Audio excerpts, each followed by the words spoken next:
नमस्कार, मी श्वेता. रेसिपी आणि बरंच काही आपल्या मराठी यूट्यूब चॅनलवरती आपलं मनापासून स्वागत आहे. तर आज आपण एक वेगळ्या पद्धतीचा आणि अप्रतिम चवीचा नाश्त्याचा प्रकार कसा करायचा ते पाहणार आहोत, जो खाल्ल्यानंतर तुम्हाला अगदी समोसा किंवा कचोरीची आठवण होईल, इतक्या छान चवीचा हा पदार्थ आहे. तर रेसिपी संपूर्ण पाहण्याच्या अगोदर तुम्ही अजूनही चॅनलला सबस्क्राईब केलं नसेल तर प्लीज चॅनलला सबस्क्राईब करा.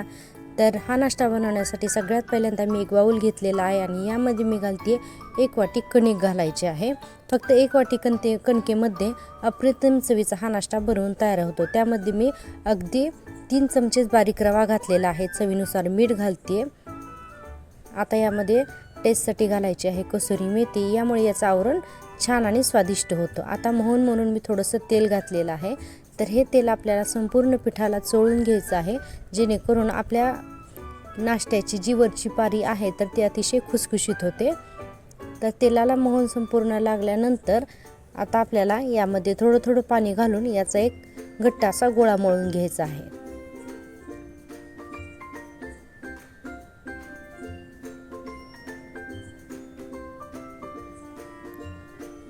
हे पहा, या पद्धतीने याचा गोळा मळून घेतलेला आहे मी. खूपही घट्ट किंवा खूपही सैल नाही ठेवायचा. आपण पोळीला कणिक मळतो तसाच आपल्याला हा गोळा मळून घ्यायचा आहे. वरून तेलाचा हात लावून मी याला 10 मिनिटासाठी झाकून ठेवते, जेणेकरून आपण पुढची प्रोसेस करूया. तर स्टफिंगसाठी मी इथे 4 बटाटे घेतलेले आहेत. तर हे 4 बटाटे आपल्याला किसून घ्यायचे आहेत. बटाटे किसून झाल्यानंतर याच्यामध्ये घालायचं आहे बारीक चिरलेला अर्धी वाटी कांदा, त्याचबरोबर काही मसाले घालूयात. आता सुरुवातीला घालते मी मीठ, धने पावडर, त्याचबरोबर घालायचं आहे आमचूर पावडर, आणखीन मी घालते गरम मसाला, त्याचबरोबर थोडासा चाट मसाला सुद्धा घालते. मसाले ऑप्शन आहेत, तुम्हाला जे हवे ते घालू शकता किंवा या ठिकाणी तुम्ही एक चीज स्लाइससुद्धा खिसून घालू शकता. मी घातलेली आहे आता कोथिंबीर. तर हे सर्व घातल्यानंतर हे बटाट्याचं जे स्टफिंग आपलं बनलेलं आहे तर ते थोडंसं चिकट वाटतं. तर तेलाचा हात लावून आपल्याला हे एकजीव असं मिक्स करून घ्यायचं आहे. आणि मिक्स करून झाल्यानंतर यातील छोटासा पोर्शन घेऊन आपल्याला अगदी लिंबाच्या साईजचे याचे गोलाकार बाउल बनवून घ्यायचे आहेत.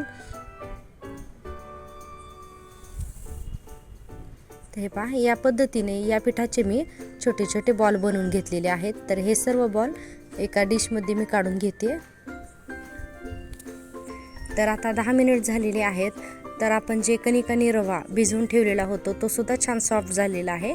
याला पुन्हा एकदा हाताने मी मळून घेते आणि आता याचे मी 2 भाग करते. हातावरती एकसारखं करून यातील एकच भाग आपल्याला घ्यायचा आहे. नंतर गरजेनुसार दुसरा घेऊयात. आता याला थोडंसं पीठ लावून याची मी पोळी लाटून घेते. तर पोळी थोडीशी जाड लाटून झाल्यानंतर आपल्याला याच्यावरती बारीक असे तीळ भुरभुरायचे आहेत. आता पोळीला मी वरतून तीळ लावते.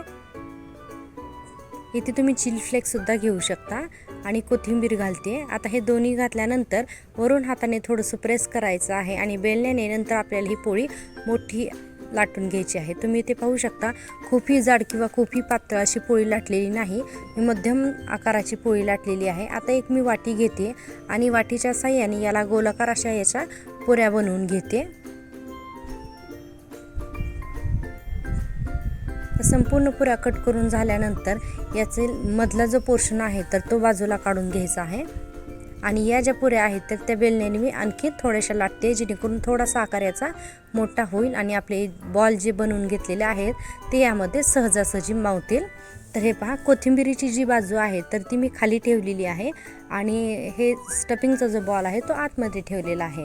आणि हा बॉल थोडासा आतमधून प्रेस करून याचा एक गोलाकार बॉल बनवून घ्यायचा आहे. तर आपण मोदकाला जसं करतो त्याच पद्धतीने बनवून घ्यायचं आहे. फक्त याला हातावरती थोडासा गोलाकार घ्यायचा आहे, जेणेकरून आप्पे पात्रामध्ये हे मावेल, म्हणजेच गोलाकार होईल. तर सर्व बॉल मी आता बनवून घेतलेले आहेत. आता मी पुढची कृती करते. आता मी गॅसवरती आप्पे पात्र गरम करायला ठेवलेलं आहे. यामध्ये मी थोडंसं तेल घालते. तर तुम्ही पाहू शकता, अगदी 2 चमचे तेलामध्ये अगदी विकतच्या समोसा आणि कचोरीसारखी टेस्ट लागणारा हा पदार्थ आपला बनवून होतोय. तर तुम्ही पाहू शकता, मी आप्पे पात्रामध्ये अगदी थोडंसं तेल घेतलेलं आहे, जेणेकरून यामध्ये कणिक जे आहे तर ते आप्पे पात्राला चिटकू नये. अगदी थोडंसं तेल घातल्यानंतर हे सर्व बनवून घेतलेले बॉल मी यामध्ये ठेवते मंद गॅसवरतीच आपल्याला हे भाजून घ्यायचं आहे। यामध्ये अजिबात आपल्याला आप्पेपात्रावरती झाकण ठेवायचं नाही। तर तुम्ही पाहू शकता 2 ते 3 मिनिटांनी हलकासा गोल्डन ब्राऊन कलर आलेला आहे। तर खूप सुंदर दिसत आहेत हे बॉल, पण जितके सुंदर दिसत आहेत तितकेच खाण्याला अतिशय अप्रतिम असे चवीचे आहेत।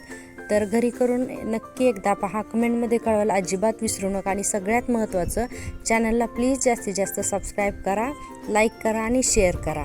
तर याच पद्धतीने मी दोन्ही बाजूला 3-3 मिनिट ठेवून अगदी मंद गॅसवरती आपल्याला हे भाजून घ्यायचे आहेत। यामध्ये कणिक आणि रवा आहे तर तो कच्चा लागू नये म्हणून हा भाजून घेते। तर आपण यामध्ये घातलेली आहे कसुरी मेथी, त्यामुळे खूप छान टेस्टी येते। तर या ठिकाणी आपला सर्व नाश्ता बनवून रेडी आहे। तुम्ही पाहू शकता किती सुंदर दिसतोय हा।